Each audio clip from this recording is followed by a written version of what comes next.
Hey, honey, how's your day been? You know, putting some new line on my rod and reel. What time you think you're gonna be back around the house? Just gonna leave like 4 or 5 hours of daylight. I love you so much. Just gonna see if you'd mind if I went fishing again. Oh, this would be the 38th day in a row. I mean, if I went, that's why I wanted to, I understand. And the thing is, I'll see you when you get here. I love you too.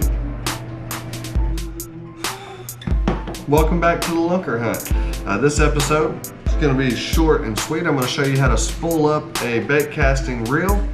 Let's get right into it. There are a few specific tools you're gonna need. Something to cut your line with, whether it's some pliers, fishing pliers. I like to use these clippers here. They also have this little tool right there that you can see. Kind of helps pick out some of the braid whenever you need to grab it. You're gonna need your fishing line, obviously, and then I'll point out the other ones as we get going.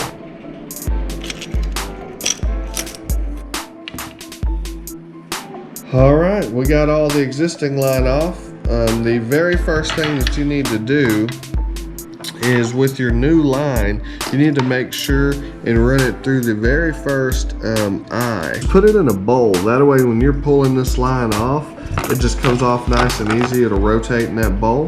It does have a hole in the middle where you just punch it right through that paper on the other side. Get a screwdriver, stick, something where it actually spins as it's spooling off as well.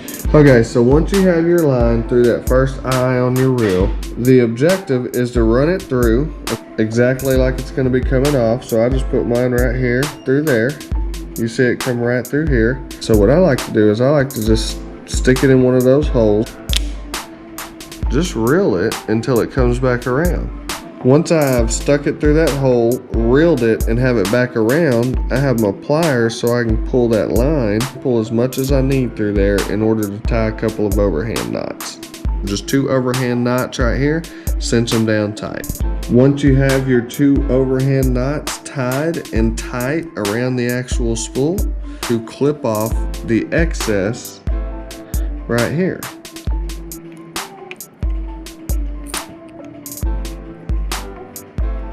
You got a couple of options at this point. Some people actually get a towel to hold this line because you want to hold it tight. You want a little bit of pressure, not super tight, but you want a little bit of pressure. I'll just hold it between my fingers. Once you have everything in that position, you simply start reeling,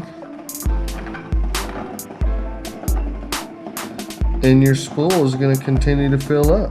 The good rule of thumb whenever you're doing this is to fill your spool up until there's about 1/8 of an inch left. I'm just going to continue to do that until my reel gets full. Once you've got to the point on your spool where it is full, your reel, simply just cut it off. And then we're going to feed it through the rest of those eyes and bring it back down and tie whatever bait you want on. So it is really simple, really easy to do. Tie one on. This is actually a heavy setup for me personally, so I'm going to tie on a big swim bait, a big Texas rig, worm, big jig, something like that. Well, everyone, I hope that you learned to spool up your bait casting reel. Again, it doesn't matter what type of line you use. Today's instance was braid. You can put mono, you can put fluoro, you can put any of that on. If you felt like you got value from this video, make sure and give it a thumbs up. Please consider subscribing to the channel. Check out the other videos we have posted. Till next time, peace out. Get out of there, son.